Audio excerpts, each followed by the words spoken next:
Welcome to the Petersen's Bowhunting Podcast. All bow hunting, all the time. Now, here's your host, Associate Editor Mark Demko. So, hey, everybody, welcome to the Bowhunting Podcast. The other day, the staff here at Petersen's Bowhunting was talking about how amazing the hunting apps like Onyx and HuntStand are. They have really come up with these incredible resources for people to plan bow hunting trips, from scouting afar to some of the things you do with them when you're on the ground and weather conditions and things like that.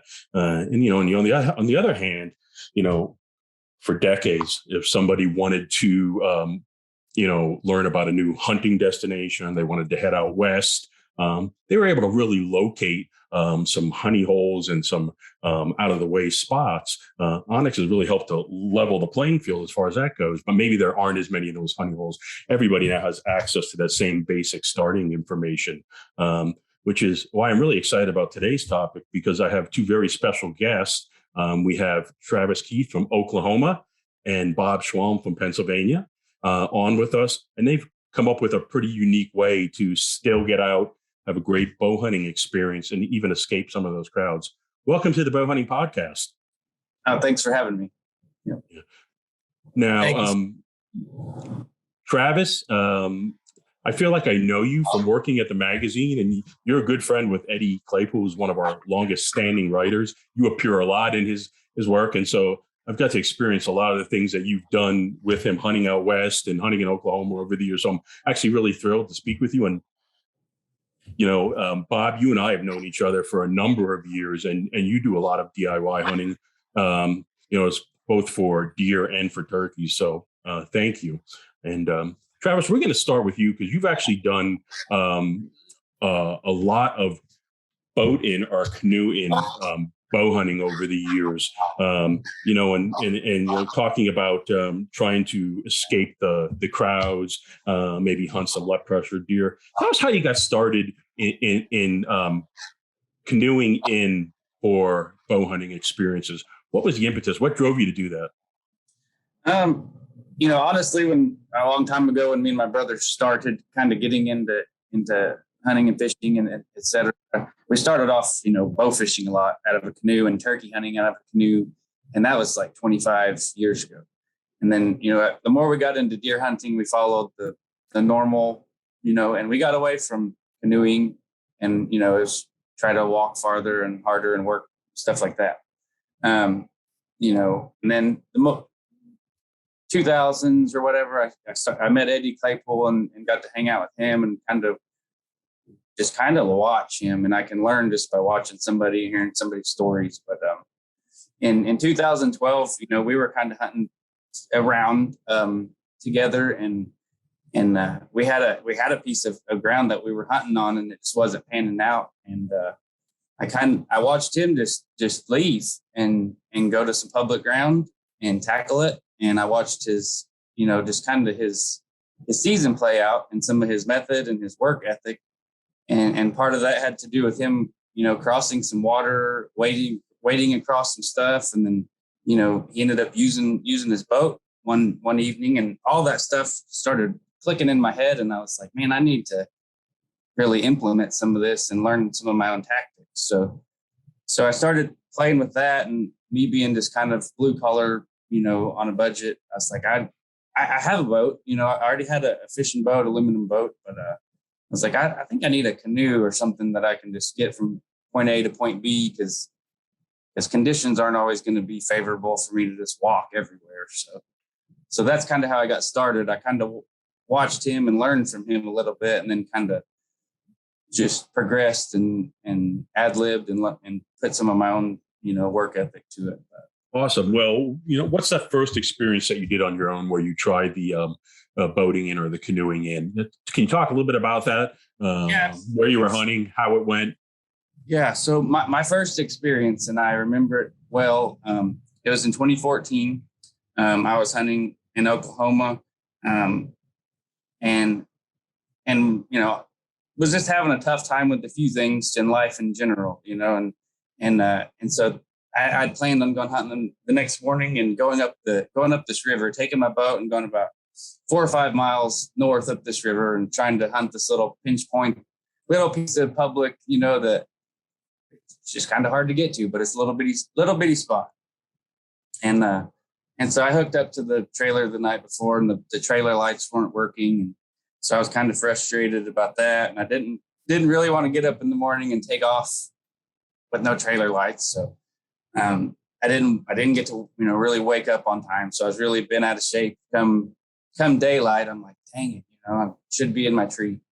Well, come daylight, it was foggy, one of those very, very, you couldn't see anyways, fogs. So I got up and drove up there and got the boat in the river and took off the river and got to this spot at like 8:30, and it is still 100% fogged over, and you couldn't see anything anyways if I was there. And I kind of tie off and stand up and get dressed like I'm fixing to go to the office, put a day in at the office, because I'm in the river, like I'm below this bank, nothing can see me. I get ready and just kind of step out and go about 20 yards and climb up in my tree, and probably sat there an hour. This young buck was over there scraping on making a licking branch and stuff, and I kind of rattled to him, and he came over, and I made a good shot, and like it was a 7 point. It wasn't a big deer, but that moment lit a fire. Like, at the moment, I felt like my fire was dwindling down some, but that re-sparked something. And I was like, that was awesome.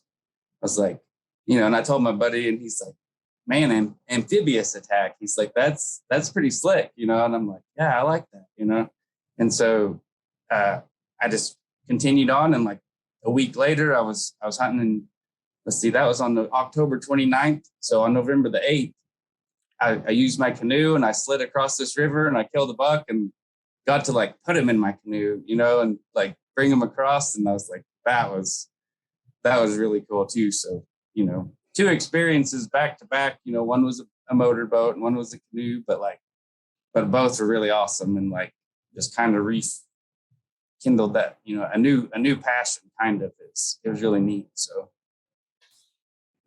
Bob, you have a similar experience. You started canoeing in or boating in at some point. What made you want to get started with that type of hunting strategy? Where did you maybe do your first hunt? How did it go? I've always, I do a lot of my recreation up in Lycoming County, up on the Pine Creek, within the Tidon State Forest. Do a lot of turkey hunting up there, or do a lot of fishing and turkey hunting up there. And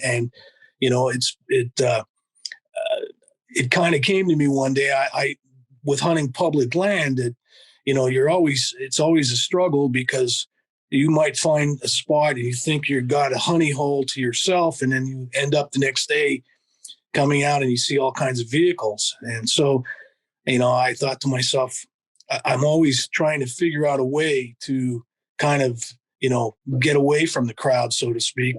And I thought, well, better way to do this is to, canoe into these different locations.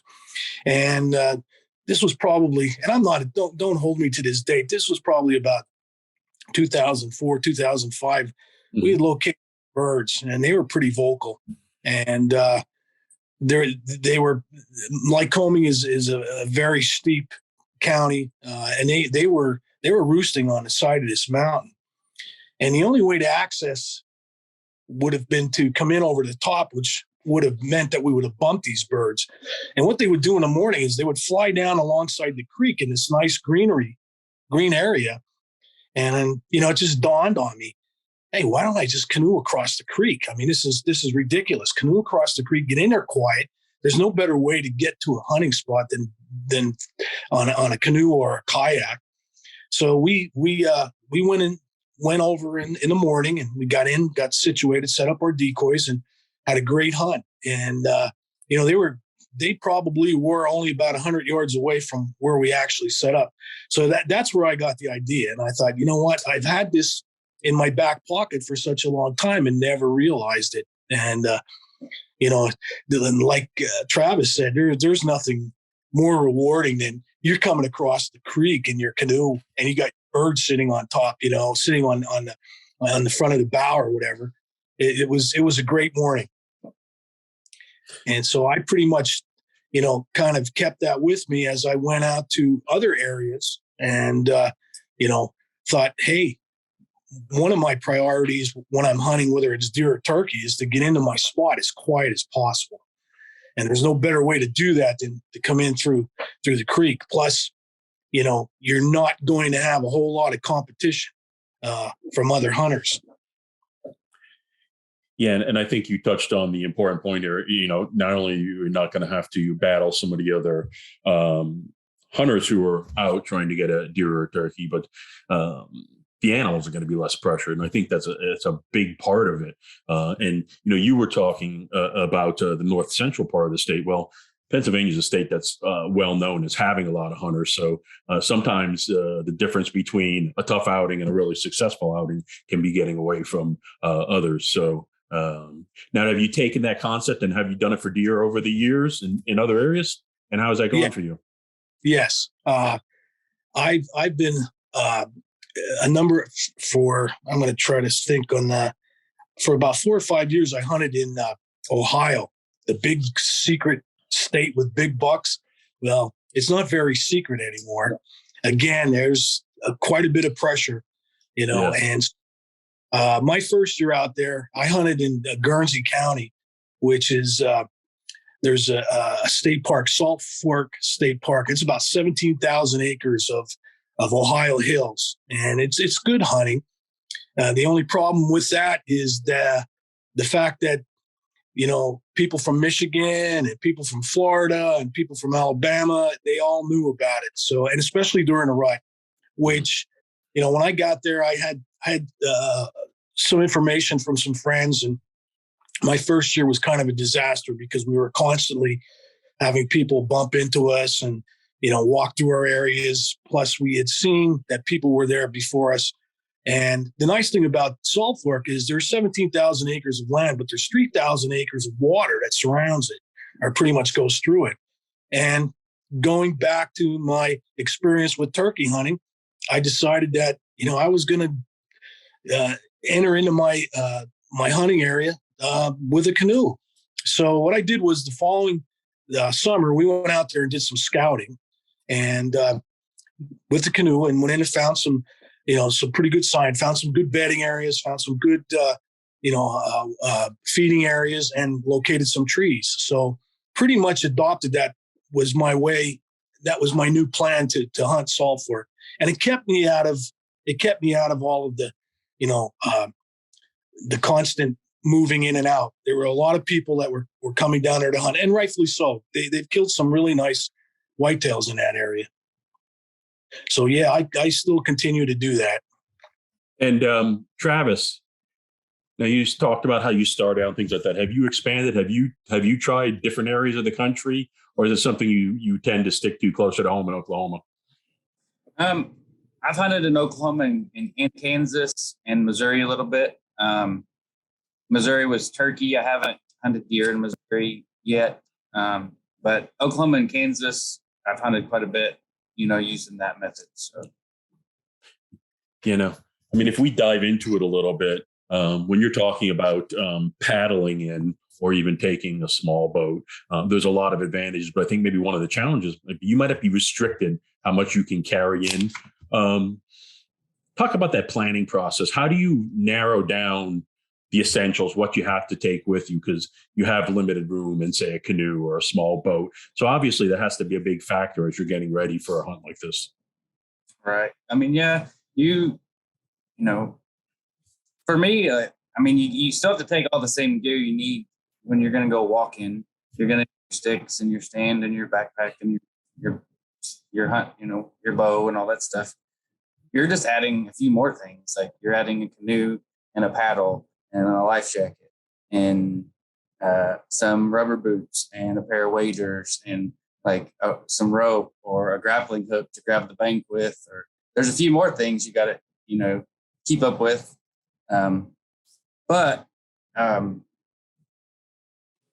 It sounds, in some ways it's more work, in some ways it's not, because I can throw 4 tree stands in my canoe and go do a day's work that I can't go carry that stuff, in one trip and go do a day's work. I'd have to make four trips, long walks or whatever. But so in some ways there's an advantage. Like you feel like you're limited, but it's really easier to me, because I can put my stuff in there and paddle and like not work nearly as hard as, if I had to carry all that stuff, so. So you're getting in there and you're doing a little bit of advanced scouting. Are you hanging some lock-on stands when you go in? Is that the strategy? Yeah, sometimes. I mean, like some of these places that I've found a long time ago or I'm used to, I can go and hang a stand and then come back to it. And then climb that tree the day I want to hunt it. I try to stay out of my spots and leave them until I want to be there, to hunt. But I like, if I can, I want to stand in the tree, and then I just have to climb the tree. Instead of some spots I have to do a complete hang and hunt, But for the most part, I would like to show up and climb in and sit down and be as least impact as possible. But absolutely, and obviously that's crucial. But it's nice when you have a spot that you're familiar with. If the environment and the conditions don't change too much, you can go back, a couple times, even if it's a couple years apart, and it tends to be successful. Again, those animals aren't as subject to different environmental changes like hunting pressure and things like that. Now, Bob, when you've done your trips, has it been like you would canoe in and canoe out in the same day, or either of you ever done any camping as far as that goes? Have you like camped overnight, or do you basically go in and come out the same day? I have not. I basically hunt the entire day. I would take, I put up a lock on or two, and I also take my climbing stand. Now, my climbing stand, obviously, I would leave there. And, as my first year was a little bit of time consuming because I had to get myself kind of organized and go through the routine. My second year out there was pretty much, I knew exactly what I wanted to do, but I never stayed over night. And I liked the canoe because I could get more gear into it. Once I got my stands over, I didn't need to do that until I was ready to leave, and I was going to take them out. Yeah, so obviously you make a couple trips in and out till you get set up. And yes. Travis, have you ever done the camping bit? Have you ever camped overnight or for a couple days? I haven't. For deer, I haven't. I've done it for turkeys a couple times. One time in my regular boat, with the motor or whatever, I took my daughter. We went on a youth turkey hunt in Oklahoma, and we went up that same river that I talked about that first deer hunt. And we went up that river, and I took blankets and we made a pallet. We just made a camp in the aluminum boat and camped there. And the beavers were slapping their tails at us. But we got up and got into some turkeys. We didn't get them that day, but I've got some pictures, and it was a pretty good memory. And then one other time in Kansas, I'd floated into this spot where I knew the birds came back and kind of roosted there. So I went in middle of the day and sat in a blind and hunted and had birds around me that evening. But I knew if it didn't work, it was going to be hard to get back in there. So I took my mat and my sleeping bag into my blind with me, and come dark, I just laid it out and went to sleep in my blind and woke up the next morning. And then some birds got down and one got within bow range, and, it turned into a good outing. But that was the only time I've done 2 overnighters for turkey. If like you go out west and go mountain hunting or whatever, you do, some more backpacking and stuff like that. I haven't done it for deer yet. If I found the right spot where like that's what needed to be done, if I thought that's what it took to get to do it, then I would do it. But so far, I'm just to go in, sit all day, come out. That's all I do. I go in and sit daylight till dark and come back out. And I repeat that process until I get lucky or I run out of time. Yeah. Now, you've done this a couple times. You've done this more than a couple times. Do you have a favorite memory when you think back on all these paddling trips you've done? Is there something that stands out to you that you can share with us? Oh man, yeah, I have so many. Like, it's hard to pick like probably this the specific one. When I think about just doing this stuff, like honestly, canoeing in the dark of the morning, like you can navigate by the stars. You can see, like, you don't need a light, you don't need a headlamp. Um, that is one of the most awesome things. Like, each fall when I get out there and I'm headed out for the first time or two, and it's like crisp and clear, and it's like that is one of my favorite things, honestly. And to do that and then go get in your tree and have a good hunt, and like, be blessed with all the other things that you get to see. It's like, it's awesome, So specific hunts, that first one in Kansas, like, it was an 8-pointer in 2014, just because it was the first one, like getting them and like, now what am I going to do? Like, get them in the canoe, and like, that was a chore. But being able to bring him back, that kind of kicked things off. And in 2015, like I had, I had a good season, and I'd worked hard and killed a couple other deer. And then there was one where I took my daughter, because I take her out a lot with me, and we did a day's work of tree stands. We'd loaded 4 in a canoe and took her and 4 and did all 4 of them. And the last one, she made a comment. She was like, "Dad," she's like, "I know why you kill big bucks." And I was like, "Why?" She's like, "Because you work hard at it." And I was like, "Well, thanks, kiddo." And she was over there, and I'd actually hung a trail camera that time, and she goofed off in front of it, and I got a picture of her, like, doing that.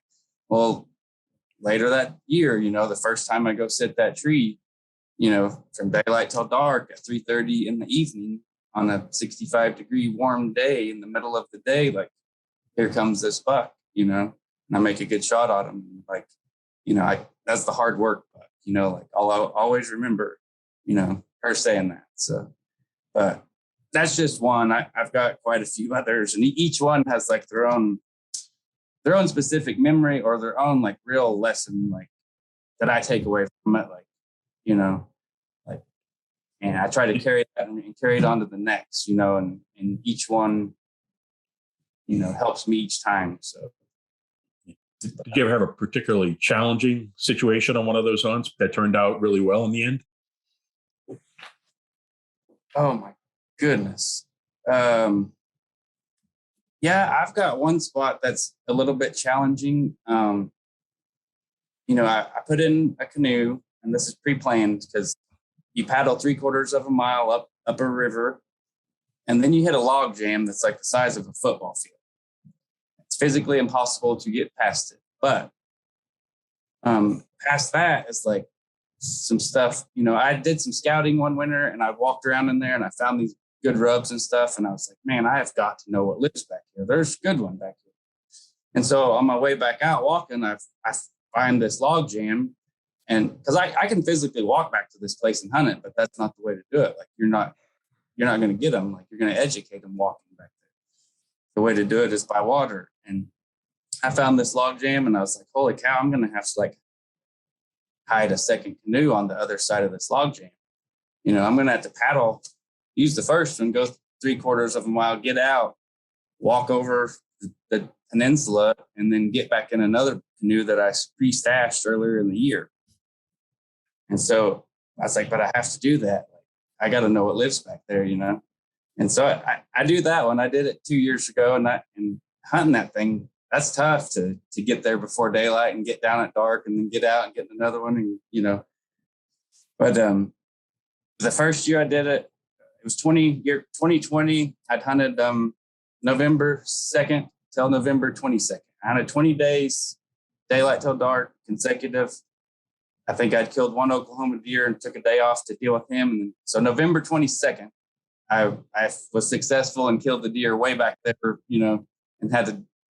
and just that, was quite challenging. And having to deal with all of that and get him out and get the 2 canoes out. It's like, it sounds ridiculous, and some guys are like, he's just trying to work too hard, or, be like Cameron Haynes or something like that. And that's not it. But I just saw a really good sign, and like I just had to know what lives back there. and I didn't, I did not see or kill the deer that laid down some of that sign. I killed a nice deer, but I didn't see what laid down those rubs, and so I'm still curious. But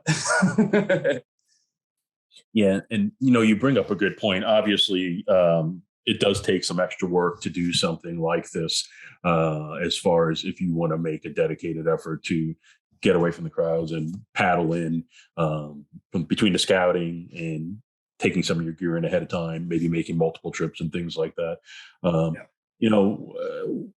If somebody wanted to start out doing this, I think this is one of these things where maybe a ton of bow hunters don't do this. A lot of people bow hunt, they bow hunt from, tree stands, or they hunt from ground blinds.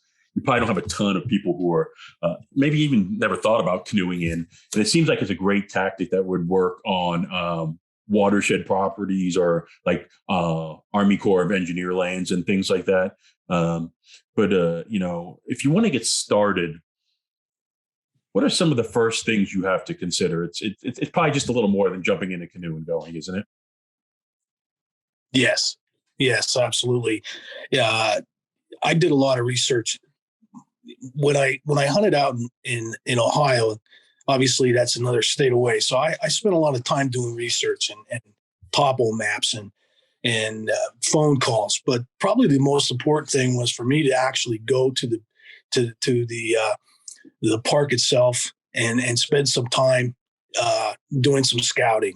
Everything you want to do, you want to practice it. You want to have a dry run, so to speak.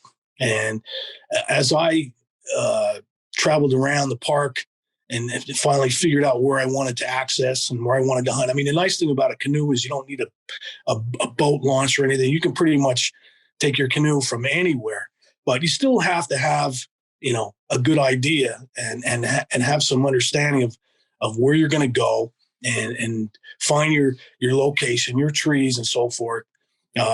What I did was I took my topo maps with me and went through the whole routine of going through and marking off my area, marking it off on my map. And pretty much, so when I came back the following year, I knew what I wanted to do. I teach hunter education, and we always tell our kids, plan your hunt your plan. And that's pretty much what you got to do, especially for something like this, because it is a lot more work. It is a lot of preparation.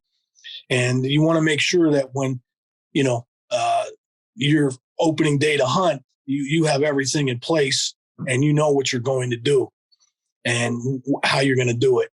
So I would just recommend that people, get to where you're going to hunt, do your scouting, go through your dry run, have it all pretty much, instilled in your mind on how you're going to go about that. And I think, for the most part, Travis said something that was really so cool. And I can remember that the first time I went across in the dark of the morning and I saw the stars and the sky was just so beautiful. I just thought to myself, man, I'm so lucky to be doing this. And the neat thing at that time, I pretty much was the only one in 17,000 acres that was going across the lake in a canoe. And it was, and even at the end of the day, the same thing. It was so enjoyable. It's not, I said work. I shouldn't say work because it turns out to be a lot of fun that adds to your hunt. Yeah, absolutely. And I'd imagine the end result, especially if you're successful, or maybe even if you're not successful, is it's got to be an incredible experience and memories that you'll take with you forever. Yes, I agree. Totally. Travis, can you talk a little bit about maybe some of the things that you would recommend if people want to get into this? So say you're a passionate bow hunter, but you've never thought about doing this before. Maybe what are some of the things, your top 3 things that you really need to consider when you're getting started? Some of the things I would touch on. Part of it is physical fitness, being able to pick these things up and load them, haul them, drag them, get them in and out of the water, stuff like that. Being able to haul stuff safely, strap them down, they're in the back of your truck or the top of your car, or, you got to be able to get that stuff where it's going. keeping your gear safe and dry. That is part of it. Something you don't think about until you experience it.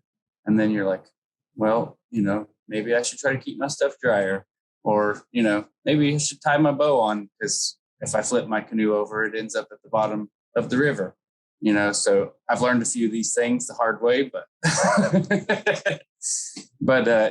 a survival bag. This is something I did not start with. This is something I started doing last year.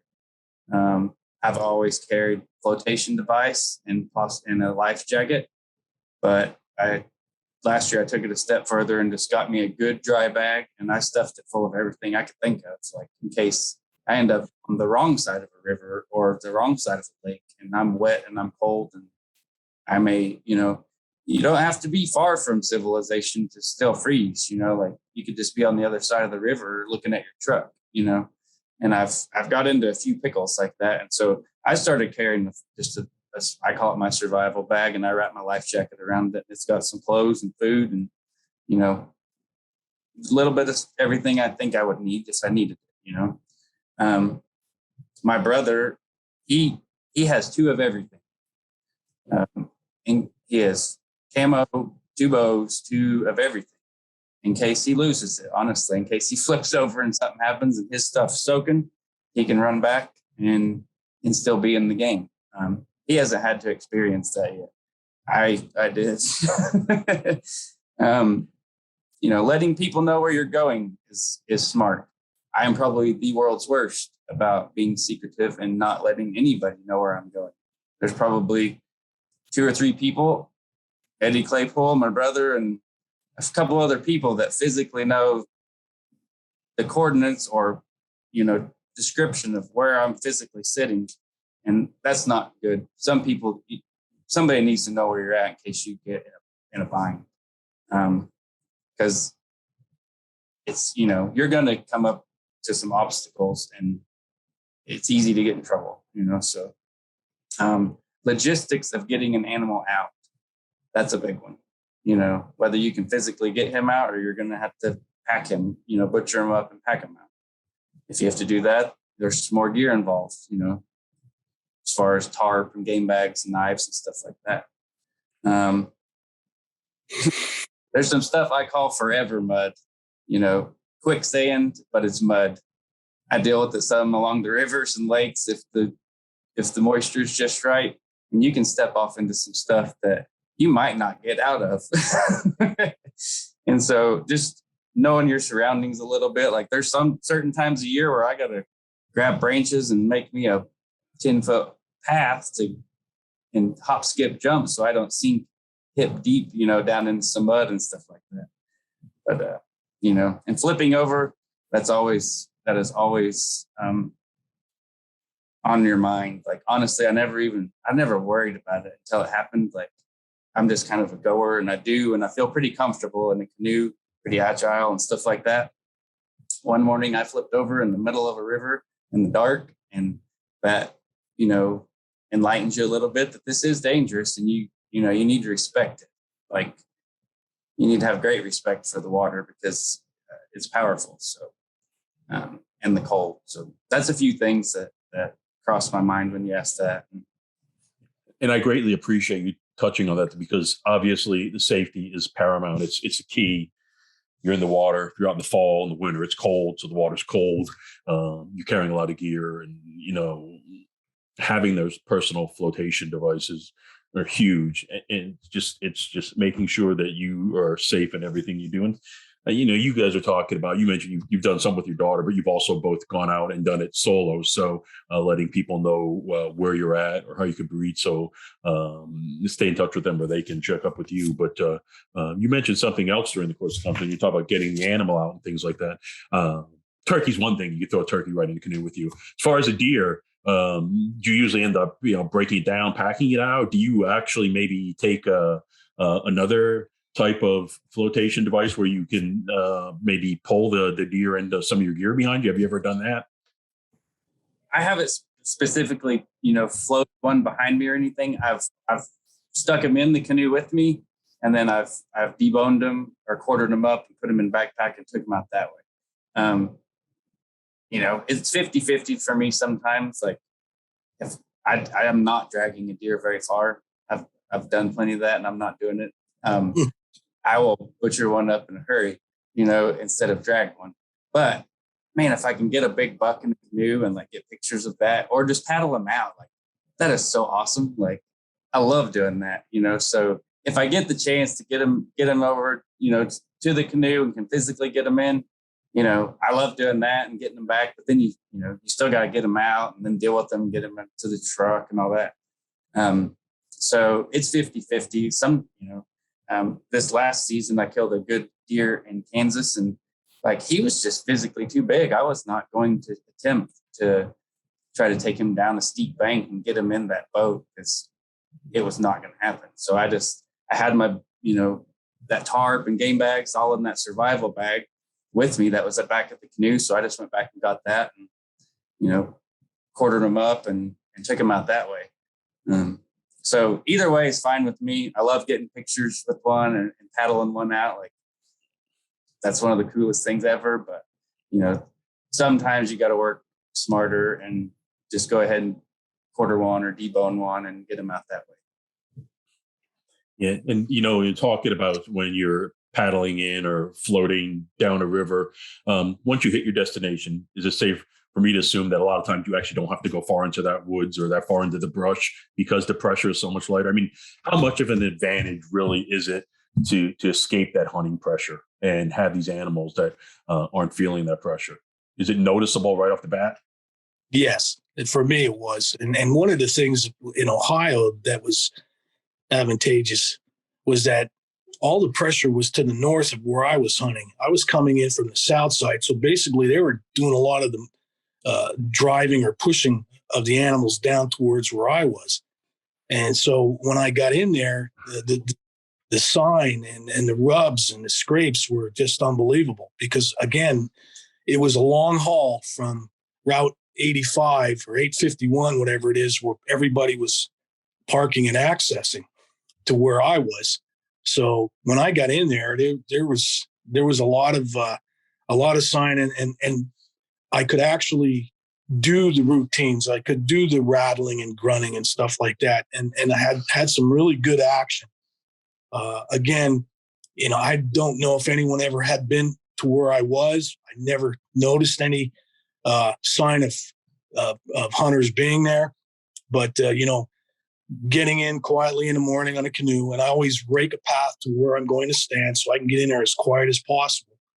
Was very advantageous for me. Definitely makes a big difference. Now, Bob, specifically, have you have any memory that really stands out from you as far as all these trips you've done paddling in?